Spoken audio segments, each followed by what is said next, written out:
విజయవాడలో rowdy sheeter Sai Krishna missing వ్యవహారానికి సంబంధించిన కేసులో పోలీసు ఉన్నతాధికారులు విచారణ ప్రారంభించారు. ఇప్పటికే సాయి కృష్ణ తల్లి విజయలక్ష్మి ఇచ్చిన ఫిర్యాదుతో సీఐ నాగరాజుపై కేసు నమోదైంది. దర్యాప్తు అధికారిగా నియమితులైన దిశ ఏసీపీ దైవప్రసాద్ ఇతర పోలీసు అధికారులు సాయి కృష్ణ నివాసానికి చేరుకున్నారు. సాయి కృష్ణ తల్లి విజయలక్ష్మి మేనమామ ముళ్లపూడి నాగేశ్వరరావు నుంచి వివరాలు సేకరిస్తున్నారు. సాయి కృష్ణ మిస్సింగ్ కేసులో దిశ ఏసీపీ దైవప్రసాద్ విచారణకు సంబంధించి మరిన్ని వివరాలు మా ప్రతినిధి శ్రీకాంత్ అందిస్తారు.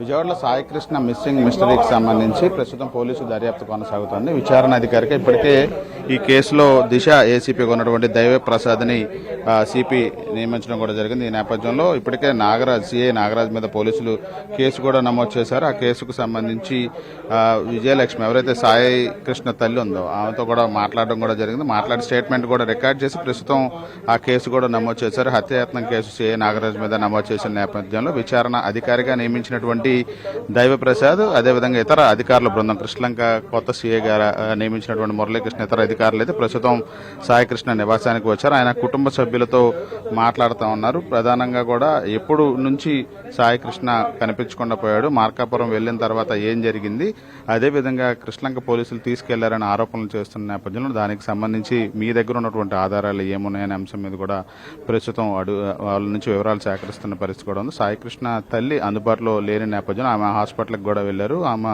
వస్తుందని చెప్పి ప్రస్తుతం పోలీసు అధికారులు కూడా సాయి కృష్ణ నివాసంలో విచారణ అయితే చేస్తా ఉన్న పరిస్థితి. అదేవిధంగా కుటుంబ సభ్యులు ఎవరైతే ఉన్నారో మేనమామ నాగేశ్వరరావు ఎవరైతే ముళ్లపూడి నాగేశ్వరరావు నుంచి పోలీసులు వివరాలు కూడా సేకరిస్తూ ఉన్నారు. మేము పోలీసులకి ఈ వివరాలు ఎవరైతే కస్టడీకి తీసుకున్నారో దాని తర్వాత జరిగినటువంటి ఇబ్బందులు ఉన్నాయి అవన్నీ కూడా వాళ్ళ తల్లి సాయి కృష్ణ తల్లి కూడా వెళ్ళి పోలీసుల్ని తీవ్రంగా బతిమలాడింది. తన కుమారుని అప్పచెప్పాలి, కేసు ఏమన్నా నమోదైతే కనుక దాని మీద బెయిల్ పెట్టుకుంటాం ఇవన్నీ చెప్పినా కూడా ఎక్కడ కనికరించలేదు, టార్చర్ చేసి హత్య చేశారు. అందుకు కొంతమంది పోలీసు సిబ్బంది కూడా సహకరించారనేది ప్రధాన ఆరోపణగా వాళ్ళు చేస్తున్న నేపథ్యంలో దానికి సంబంధించి వీళ్ళ దగ్గర ఉన్నటువంటి ఆధారాలు ఏవైతే ఉన్నాయో వాటిని ఇవ్వాలి అని చెప్పి అయితే శాఖపరమైన ఆధారాలు ఏదైతే ఉంటాయో అవన్నీ ఇవ్వాలని అయితే ప్రస్తుతం ఏసీపీ కూడా కోరుతున్నారు. వాళ్ళ నుంచి వివరాలు కూడా సేకరిస్తున్నారు. అవన్నీ కూడా మనం విజువల్స్ కూడా ఒకసారి చూడొచ్చు. పూర్తి స్థాయిలో విచారణ ఇవాళ కొనసాగే అవకాశం ఉంది. మరోవైపు